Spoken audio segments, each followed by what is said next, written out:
Hello and thanks for joining us on Nationwide. I am Dennis Adigundoye. We'll begin at the State House. The Presidential Food Systems Coordinating Unit must redouble efforts at ensuring that federal government policies on food security are sustained. Vice President Kashim Shettima gave the charge during the second meeting of the unit, constituted as part of efforts to tackle hunger. State House correspondent Abdurrahman Jabrila reports. The Presidential Food Systems Coordinating Unit is in a vantage position to catalyze the nation's food security drive. Inaugurated in July 2024 to come up with a Food Systems Council to address food insecurity in the country. So let's walk the talk. This presidential initiative is a very beautiful one. But we have a lot of beautiful presidential initiatives from time immemorial. It's the implementation that counts. And we are at a unique position to really catalyze our challenges into progress. By next week, I will still commandeer the Minister of Agriculture, the Minister of Budget and Economic Planning to visit IITA, push them hard so that the cassava value chain can be enhanced. You can grow cassava in the poorest of soils in the desert of Borno or Yobe or anywhere. Cassava is a very resilient crop that can grow almost anywhere. Expressing hope of increasing availability in Nigeria, Vice President Kashim Shettima said the unit boasts of some of the leading lights in the nation's private sector, whose experience and contacts must be harnessed to drive the process. We've agreed that we have to face it as an agribusiness, not forgetting the smallholder farmers, to make sure that all of them are busy where they are, and to make sure that we replenish our grain stocks. How government will also, federal government and state government will also buy foods during this bumper harvest, so that we can store it for onward delivery, to the communities. The rate of Nigeria where it is today, it makes domestic production highly competitive compared to imports. As the proposal, we have some plans, especially the GIP, the Green Imperative program that is going to be supported by Brazil, and it's a 995 million euro program. Voice is important on the table, and it's good that government understands the role that we can play in supporting to get that execution done. The meeting called for a fundamental shift in the country's approach to food security, emphasizing the need for a better coordination between federal and state governments. From the State House, Abdurrahman Jabrila, NTA News. The Senate Committee on Police Affairs has a public hearing on two bills seeking the establishment of training institutes for the police. Is to further strengthen the force and ensure effective service delivery in line with global best practices.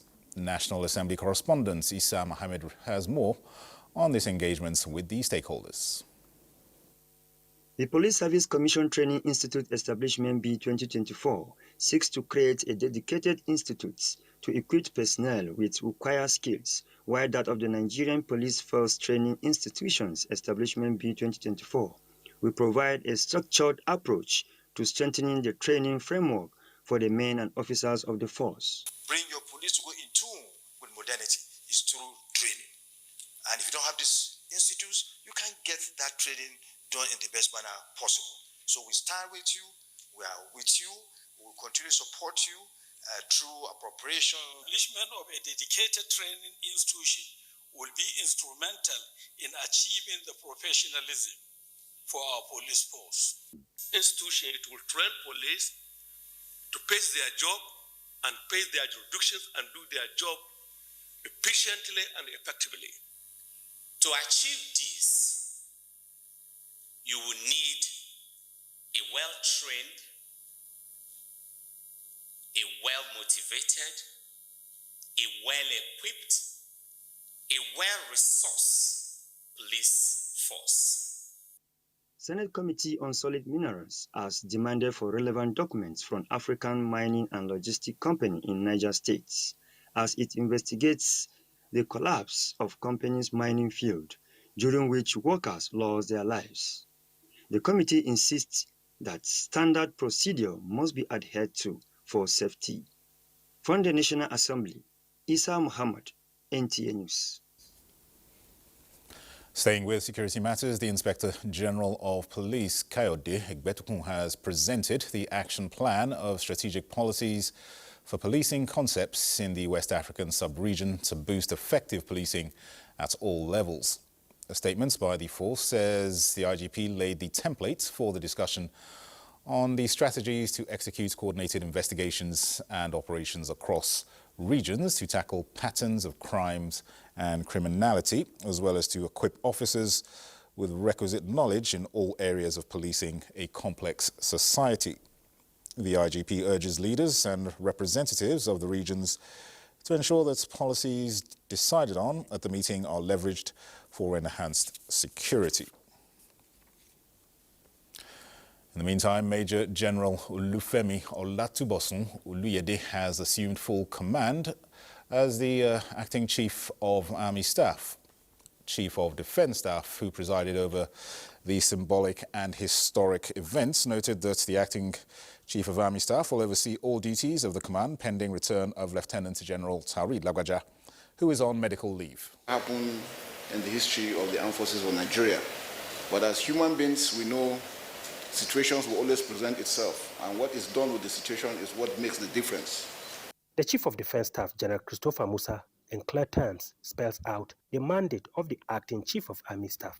As professionals, we are to continue with our task ahead. No gap to be left based on the challenges we have in the country. And it's in the wisdom of the President and Commander-in-Chief that today we present the authority to the acting Chief of Army Staff for him to have full control and command of the Nigerian Army. My appointment as acting Chief of Army Staff is simply to hold sway while Lieutenant General T.A. Lagbaja, our Chief of Army Staff, is a way to enable him to take sufficient time to get necessary medical attention and recuperate. And that I intend to do with the whole of my heart and loyalty to the Constitution, as well as Mr. President.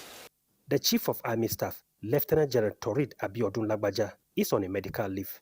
In Abuja, Ismail Musa. And the Minister of Police Affairs, Ibrahim Gaidam, has reminded security agencies that by exchanging insights and expertise, law enforcement agencies can collectively analyze emerging risks, identify systemic vulnerabilities, and formulate comprehensive strategies to mitigate the potential threats. This was at a 3-day workshop on the West African Information System in Abuja. Minister of Police Affairs enjoins stakeholders to put up their thinking caps and articulate strategies that will promote collaboration among law enforcement agencies. Raising security challenges and stress in the country, there is no better time than now to build on strengthening interagency collaboration. Teamwork makes the dream work. No one organization will be able to solve this problem by themselves. The criminal justice sector, we acknowledge that the safety and security of our communities rely heavily on the effective and timely exchange of critical information. The issue of information sharing is a sine qua non in trying to protect lives and property. With the team, interagency collaboration on information sharing, the 3-day workshop focuses on achieving one of the deliverables vested on the Ministry of Police Affairs by President Bola Tinubu on tackling security challenges. Frank Sisform, NTA News. Away from security matters, the head of the Civil Service of the Federation, Didi Esther Wilson-Jack, says the Tinubu administration is working at developing a transportation scheme for federal civil servants to ease difficulties in commuting to and from work. She stated this when she appeared before the House Committee on Public Service for interactive session.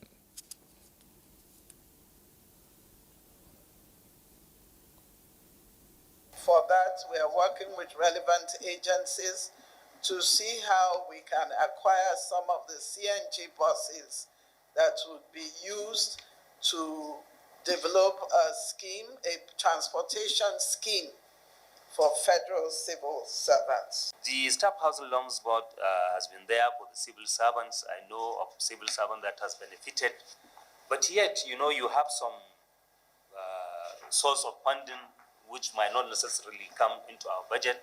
How much is being revolved, plus the money from the service-wide board, and what do you still need to augment the whole process?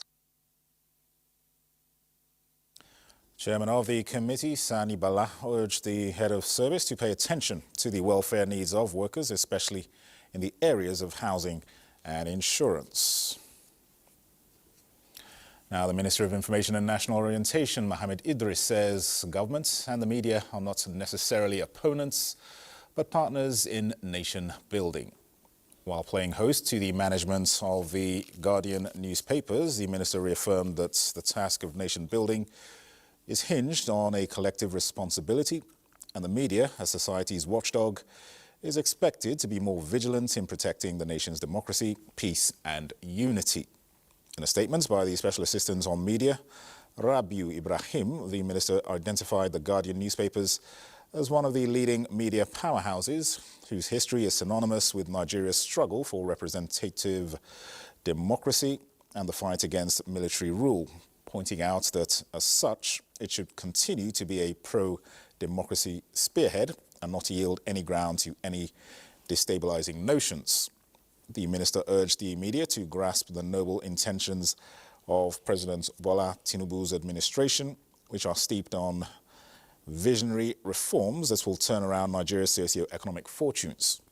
Chief Executive Officer of The Guardian said their organization is still a torchbearer in the consolidation process of the nation's democracy and will continue to promote the ideals of unity, peace and national security.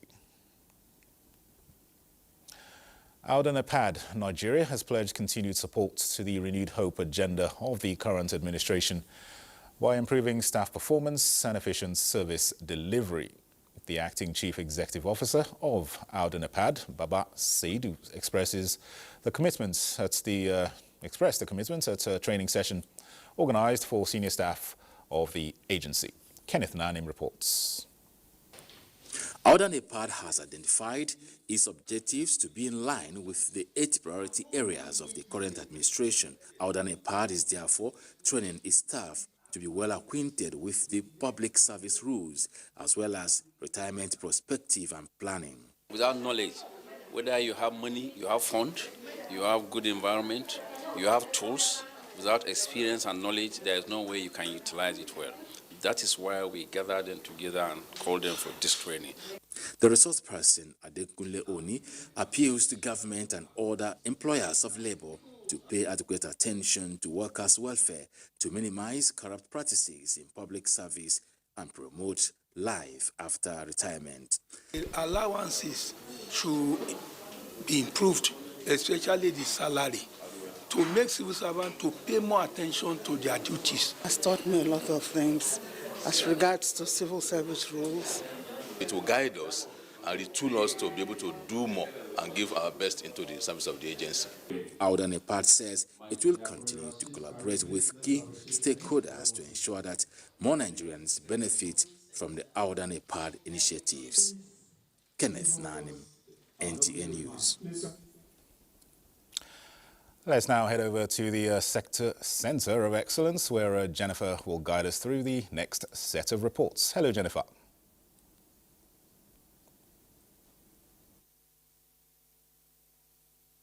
Thank you, Dennis. Now, continuous stakeholders' engagement has become necessary to ensure safety and privacy of digital users, especially in the age of digital transformation. This was reiterated by various speakers at the 2024 Digital Jurists Awards, organized by Philips Consulting. The Nigerian Television Authority was nominated as one of the federal government agencies with the best social media platforms. Amaka Owo reports. In this era of dynamics in the digital ecosystem, Building sustainable platforms is crucial in driving the future. This formed the theme of the 15th edition of the Digital Jurist Awards. Develop workflows that also show the connections, the interdependencies, how data should flow within the organization. Digital transformation is a new way of thinking, improving consumer behavior. Categories of awards were presented to various organizations across sectors with the best mobile apps, portals, social media platforms, and websites. The Digital Jurist Awards also recognize the contributions of the Nigerian Television Authority as a leading light in the digital transformation of the broadcast industry under the leadership of the Director General Salihu Abdulhamid Dembos, who was represented by the Zonal Director NTA Lagos Network Center. It is heartwarming that we even got a nomination in the first place. That's a testimony to the fact that the public, the viewers and the stakeholders are taking notice of what we are doing in NTA. We hope to continue on that trajectory. Organizers say digital transformation goes beyond technology to leadership. The leadership is the envisioning, the thinking big, thinking bold, thinking of the next level of customer convenience, thinking of the next level of people convenience, and then how can I make technology support it? What digitization can do in the organization. We have prefigured this in constructing our verticals, and that is how we engage with our clients and prospects. The need for acquisition of requisite technological skills that will drive innovation in the nearest future. In Lagos, Amaka O, NT News. Still on technology. Technology is the global economy's driving force, empowering innovation and shaping the future of nations. Despite its vast potential, women are said to be underrepresented in the field. This disparity is what Nkechi Ali Balogun thrives to dismantle at the 24th NECCI Public Relations Roundtable with the theme, Women in Technology, Breaking Barriers. Adeola Komiakere has more on this. The call for women to explore roles in shaping the digital world and creating a more inclusive and equitable space to thrive in technology is what the 21st NECCI PR conference aims to address. If we are going to run an inclusive tech ecosystem, we must recognize the contributions of women and make sure that they are not neglected. Ogun State Deputy Governor Naimo Talako Oyedele says there should be a shift in mindset, acknowledging and actively mobilizing and developing strategies that empower women to not only enter the tech space, but to thrive and redefine it. Each woman who chooses to step into this field doesn't just clear a path for herself, she clears one for countless others who will follow. So if we're looking at improving the economic prosperity of our nation, of our continent, we need more women to participate in tech industry. However, some tech experts believe that there is underrepresentation of women in the technology space. You have only about 13% of women, in tech spaces. So we need to do a lot more for women to ensure that they can have equitable access. And I think their adventure into technology will be the ultimate goal. What are the takeaways from the 21st NECCI PR Roundtable? Session of her doing it is a testimony to the impact it's made. Make sure that you're learning the latest innovations in technology. And in order for us to work with technology, we need to have a good knowledge of it. The NECCI PR Roundtable, which highlights and offers solutions to pressing issues in Nigeria, inducted Ogun State Deputy Governor and Professor Ralph Akinfeleye into its Hall of Fame. In Lagos, Adeola Komiakere, NTA News. We sure need more women in technology. Now, those are the stories from Lagos at this hour. The news will continue shortly with Nuhu Bilikisu in Just Network Center, but after the break.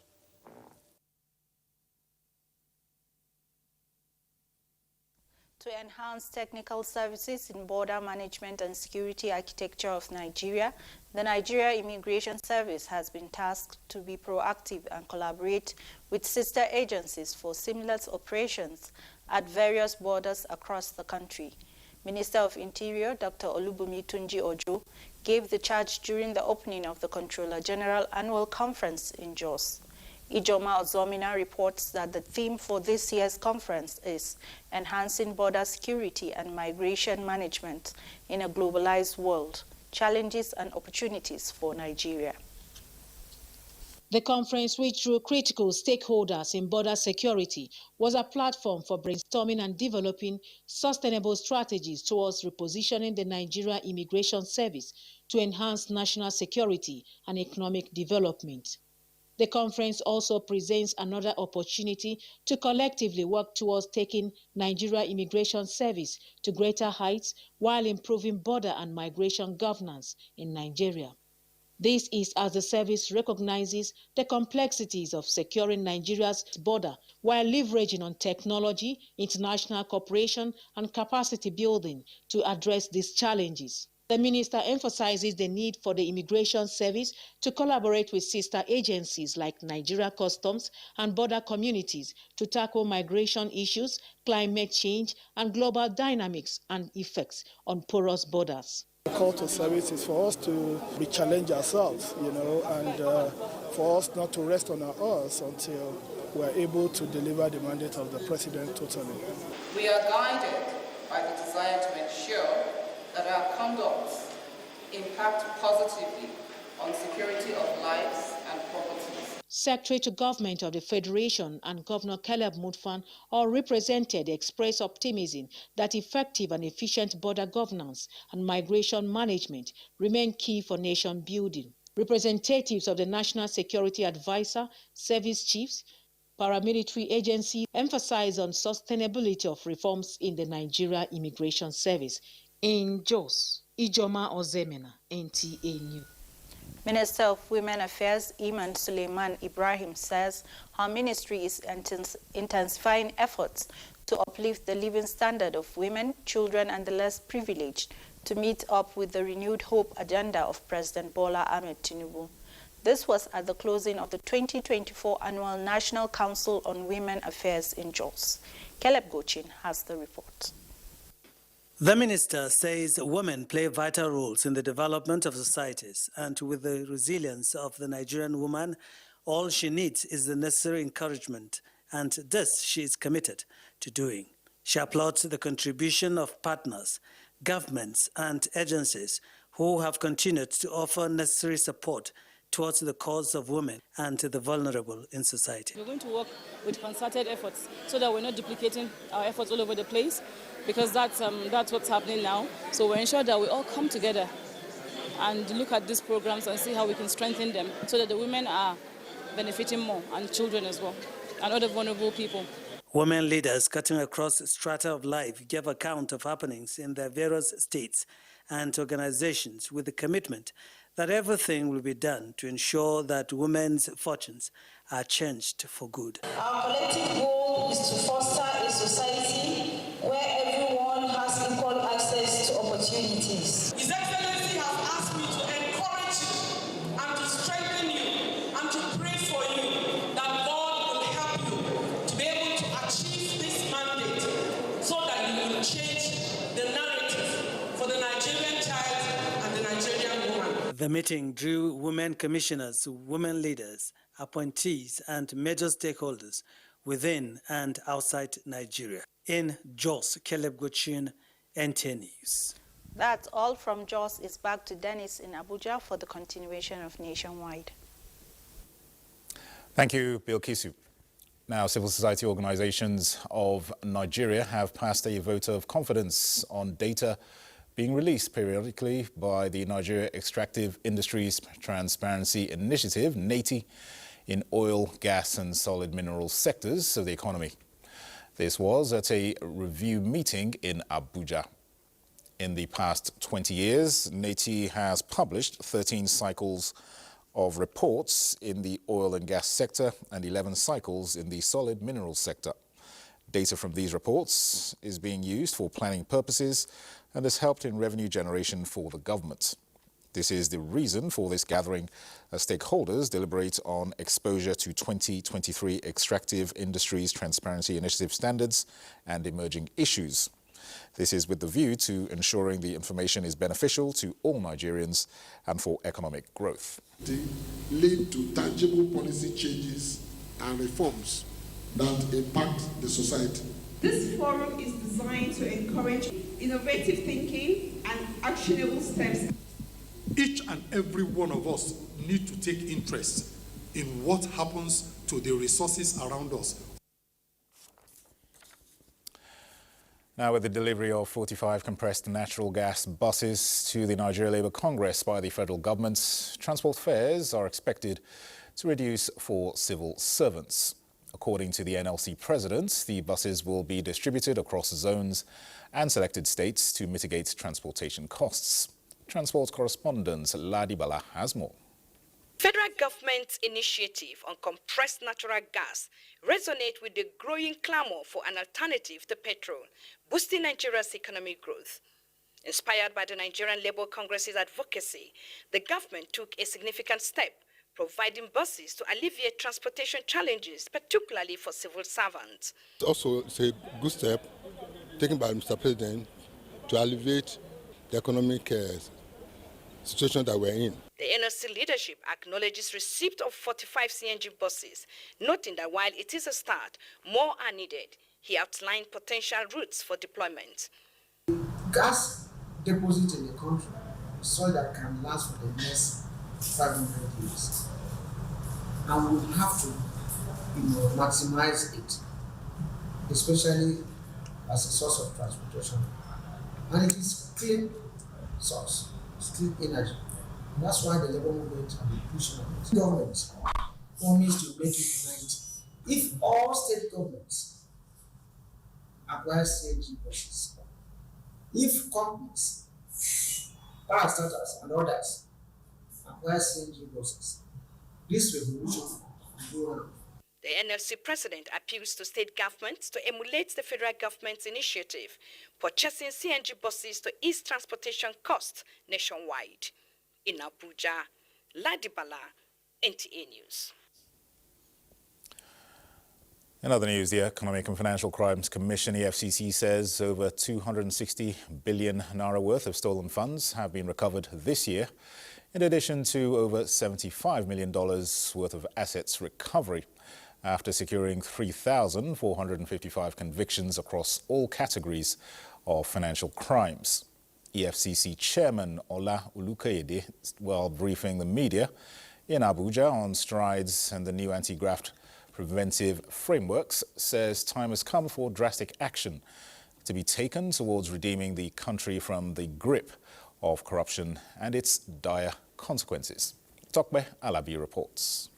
This media briefing is on EFCC's key achievements in the last 1 year, spanning between October 2023 and October 2024. And the chairman, Ola Olukoyede, represented by the Director of Public Affairs, Wilson Uwujaren, says the commission is currently prosecuting 4 former governors and 3 former ministers for various corruption charges. Other notable strides of the anti-graft agency is monetary asset recoveries in naira to the tune of more than 280 billion naira and recovery of assets in foreign currencies worth $105.4 million, among others. From the Special Task Force Against Naira Abuse and Dollarization of the Economy, prioritization of fraud prevention to a new Department of Fraud Risk Assessment and Control, Cybercrime Center and Rapid Response Center, commissioning of EFCC Radio, establishment of e-learning management studio at EFCC Academy. Journalists want the commission to continue to work in line with its enforcement and prevention mandates. You cannot succeed in this criminal enterprise without having network across the world.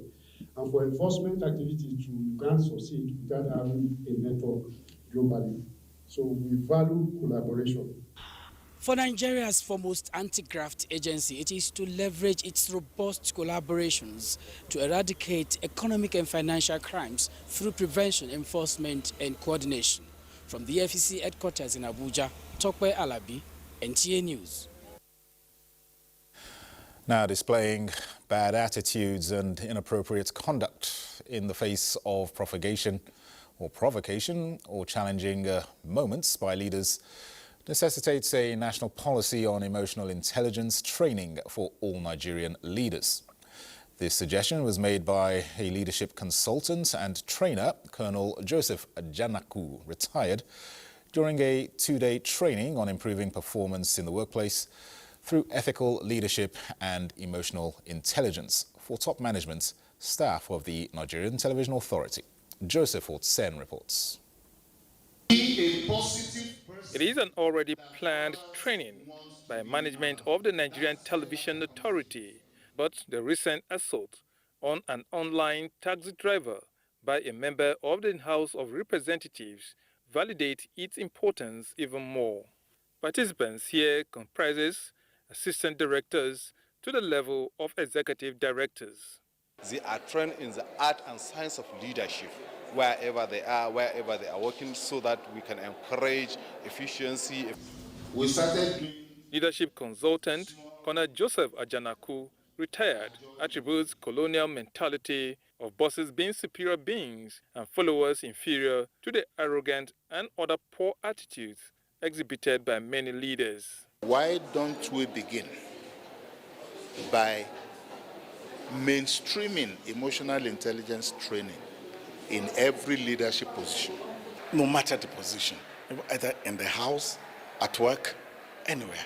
So if you have it, then you can think straight. If you're a leader and you are not connected to the people you're leading, you are not a true leader. A kind of watchword is to carry everybody along. Director General, Nigerian Television Authority, Salihu Abdul Hamid Dembos, is appreciative, describing the exercise as much needed. I want to say a very big thank you and congratulate you and appreciate for all the congratulations.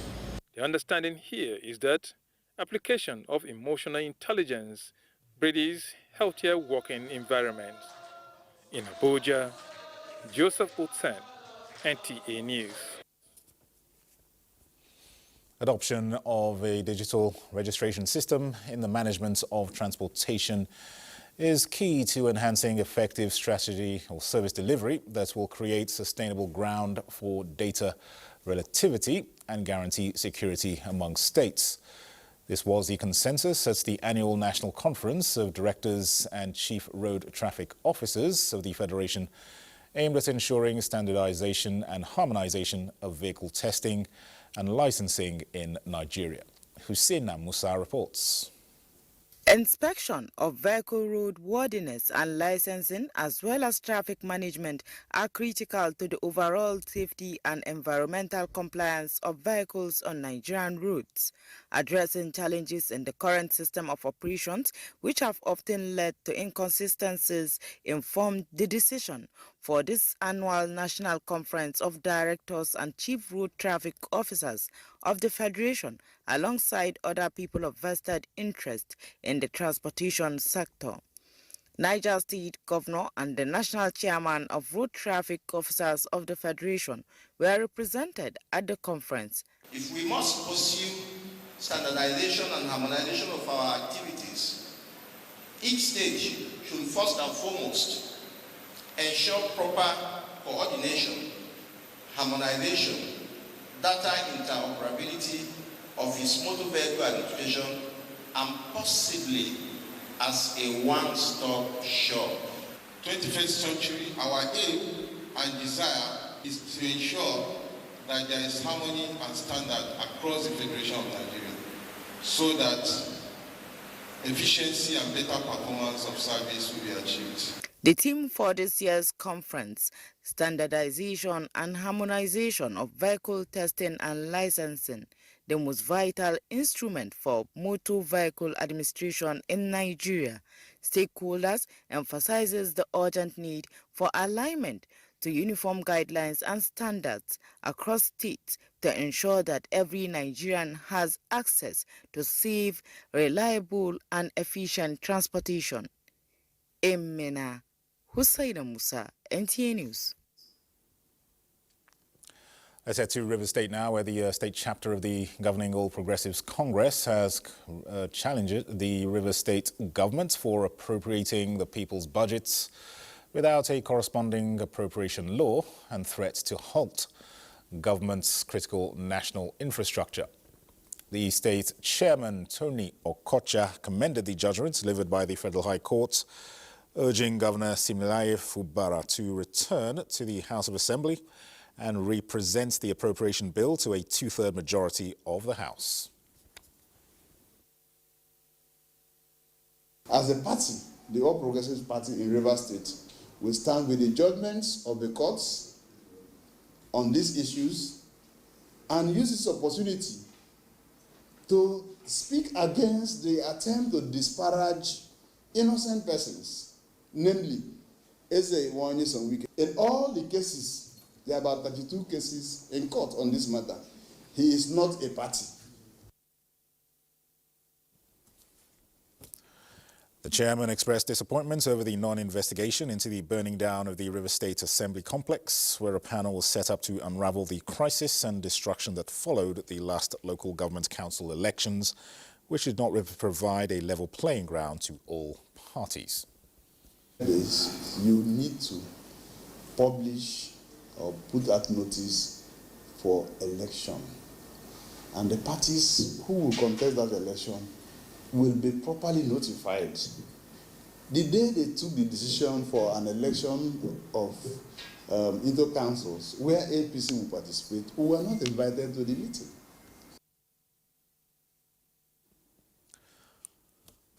The party advised the governor to heed the president's advisories and the court's verdict for smooth running of the state's affairs, and faulted that despite the grace of implementing the previous budget for the 6-month window which has expired, the government still persists.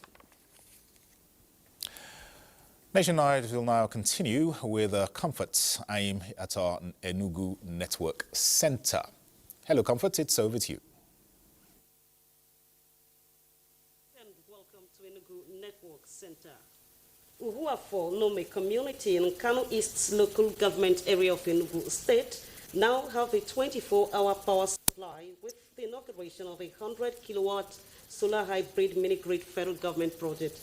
This is in line with the renewed hope agenda of President Bola Tinubu centered on inclusive development.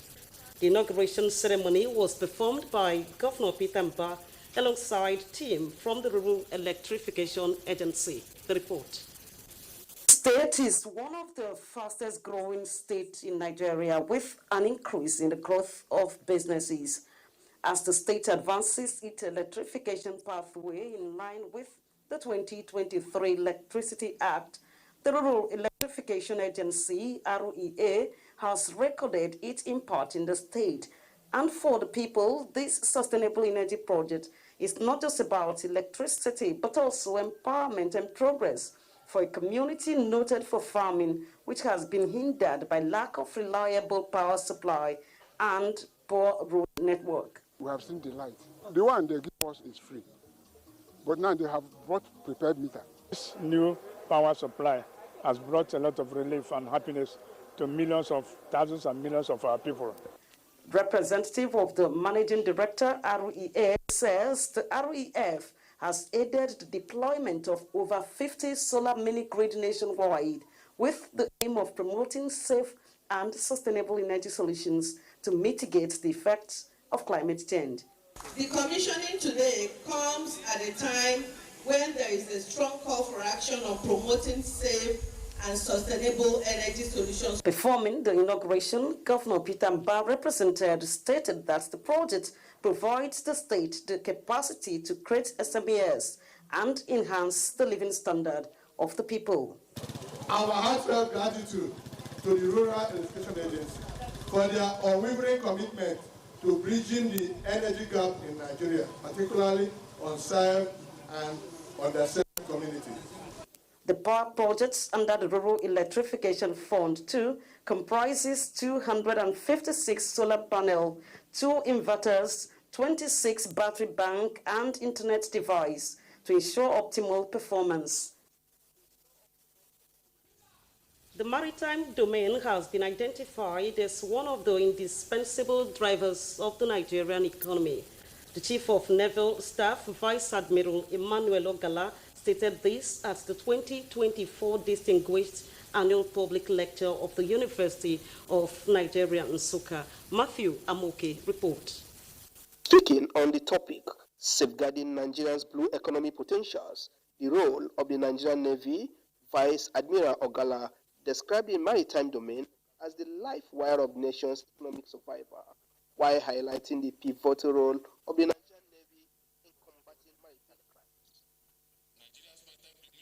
Holds an estimated 36 billion barrels of proven crude oil reserves and 182 trillion cubic feet of proven gas reserves. Enugu State Governor Dr. Peter Mba represented extolled the Nigerian Navy for their numerous operational responses and maintained that the security of the country remains the collective task of all Nigerians. We need to go back to the social contract and the pacts. We agreed to live our normal life and see from where we started. Otherwise, we'll be merely applying kinetic approach.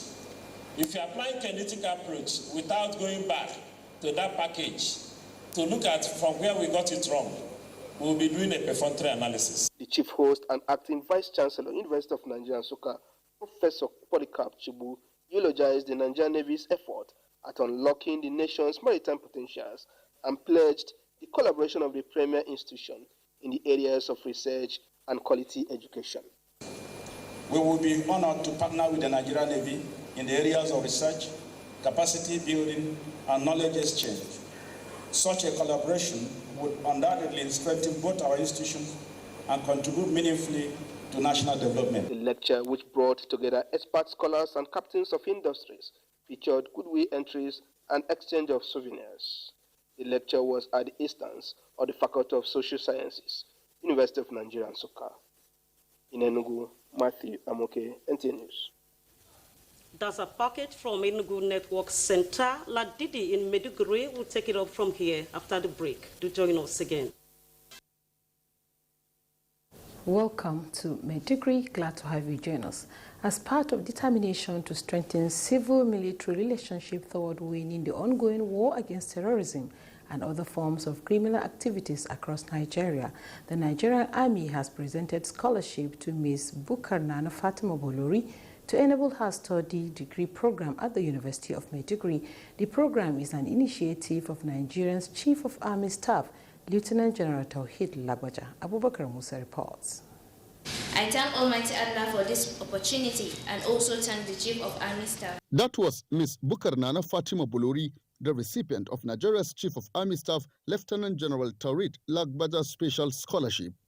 A selection process was earlier conducted by the Nigerian Army among different applicants, where Nana emerged winner owing to the admission she obtained at the University of Maiduguri to study Sharia law.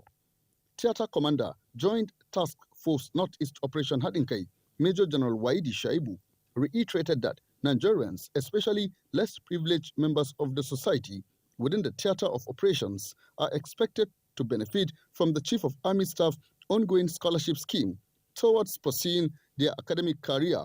The Chief of Army Staff Scholarship Scheme is one of those programs whereby for very unfortunate people that have been be affected by the conflict in these areas. So now you can now give them some of this kind of support in terms of the pursuit of education, so that they turn out to be better citizens of the country. Ms. Bukar Nana Fatima Bolori is expected to be given 500,000 naira every academic session, pending completion of her degree program. In Maiduguri, Abubakar Musa, NTA News.